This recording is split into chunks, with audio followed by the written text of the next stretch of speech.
I just look back on all the groups we got and how the school has failed y'all, for real. And I always had this saying that I was once part of the problem, now I want to be part of the solution.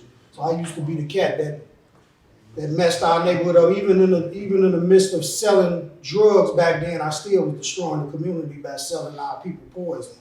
I don't need a paycheck to do this. I do this because it's personal for me, because I don't want y'all to walk the road that I walk. Even though I'm innocent like bro, now I ain't killed nobody. I was on my way to school, like for real. And I wasn't no tough dude. Like I got my ass whooped up in there. What's the name whooped me? That old name. What's the brothers that was messing with the things? The two brothers. So the first time I met Jobie, I didn't expect him to be that short, and then I was like, oh. So then eventually I felt like we got, like, everybody, not just me, we all got like real comfortable with him like fast. It wasn't like, oh, I'm meeting a stranger that I have to build a bond with. It was more like he felt like family from day one.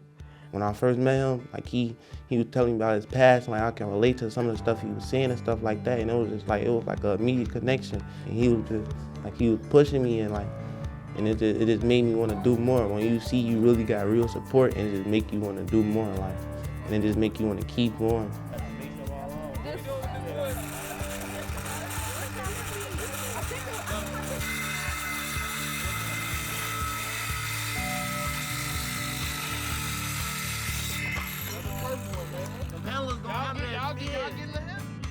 So YouthBuild is a pre-apprenticeship program through the Housing Authority of Champaign County, where individuals between the ages of 16 through 24 can come through and get a high school diploma and construction certification and an array of other certifications.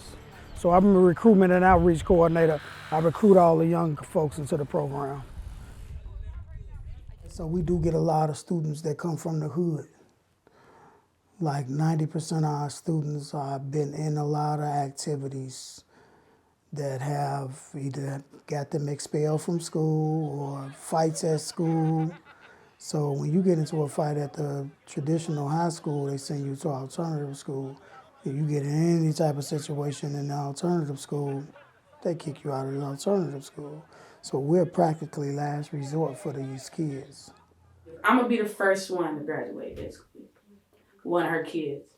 So I just feel like that's motivated me to go to school so I can make her proud. Put a smile on her face, you know. I feel like he relates to us on a different level because he then came from where majority of the people in our classroom came from. He could relate a little bit better than other people because he been in the same situations other people been in. So he know how to come up out of it. But yeah, 90% of the students come from where I come from. So it's easy to relate. So I grew up on the southeast side of Chicago, so over by the South Shore area. I grew up over there, and everything's boarded up. They don't even have a grocery store in the community. That's how bad it is. So growing up, my mother passed away when I was 3 years old. I have 9 siblings. So our family got split up when my mom passed away. So I was adopted by my dad's sister, which is my aunt. And so I grew up, I used to watch all of the detective shows like Matlock and Columbo and Perry Mason. No, Mr. Nichols, you didn't kill Thompson. But you did, Mr. Wells. Yes! Yes, I killed Ned Thompson! I was a curious kid. You know, I wanted to solve crimes. I mean, I loved, how they used to solve crimes. So I wanted to go to school to be a detective or, work for the FBI. And my girlfriend at the time, she wanted to go to law school. So like we had a plan. I had a plan at 17. And I always say I ended up on the other side of law.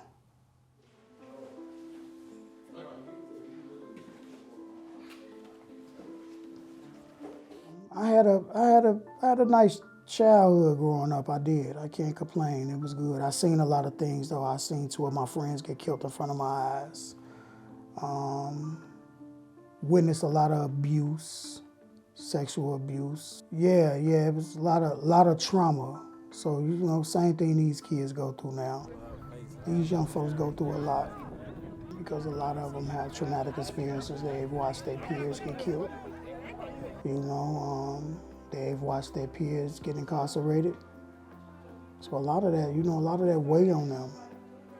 We just try to be able to be that beacon of hope for them, to be able to wrap our arms around them and say, hey, you got somebody here that cares. There's people that like, they'll do play things like this, like alternative schooling, but it won't be as like connected. It's more like, I'm just doing this so I can get my money. Like that's how the teachers be. But I feel like with this, it was more like, this is what I want to do. I care about the kids. Like, I don't know, they kind of they let you be yourself. You don't feel like you have to be somebody else or act like this, or it's just really, you're free. That's like the biggest thing, you're free. Yup, a full 3 inches. Last time we was in Mentorship, we had to get a souvenir. The more I started coming, it was like the more I wanted to come and the more I wanted to get up and like go to school. And like now I wouldn't say I look at it as no school or nothing like that. Like I look at it as more school. Like I created a bond, so it's like it's family. I feel like I've been around all of them like my whole life and I just met them. Like, and it's like it pushes you to do better, and it's like it motivates you to do more.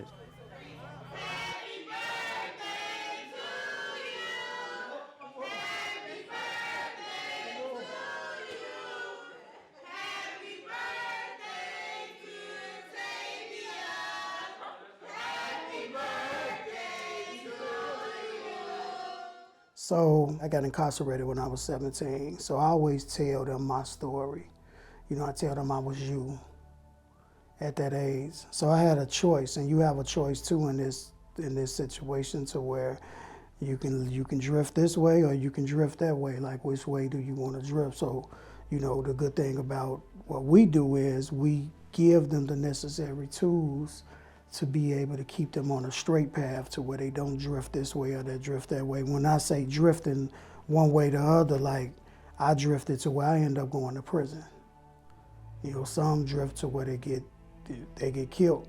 So my goal is, if I can prevent them from going to jail for the rest of their life or killing each other, then I feel as if I played my part. I did what, I was supposed to do here in the earth realm. So by saying that, they have somebody that care for them, I'm very relatable to them, because they see themselves, they see me in them. And then I just tell them, like, hey, be a teenager, be a kid, but make sure you make right decisions, because one wrong decision could put you away for the rest of your life. Like, it's easy to get in trouble, it's hard to get out of it. I was 38 years old when I came home from prison. I went in at 17. And I've been home now a little over 10 years now. I love telling my story because it defines who I am. Like, it shows where I come from, it shows where I'm at today. Like, you have to have a backstory. People always want to know, how did you get to this point? And you have to tell that story, so I always tell a story. I never shy away from telling my story. I've met young men that have come home from being incarcerated, and they don't like to talk about being incarcerated. And I'm like, hey, we all make mistakes, and none of us perfect. So, whatever mistake that you made, did you learn from it? And like, what are you doing now to positively impact from where you came from? Like, where we come from defines who we are today.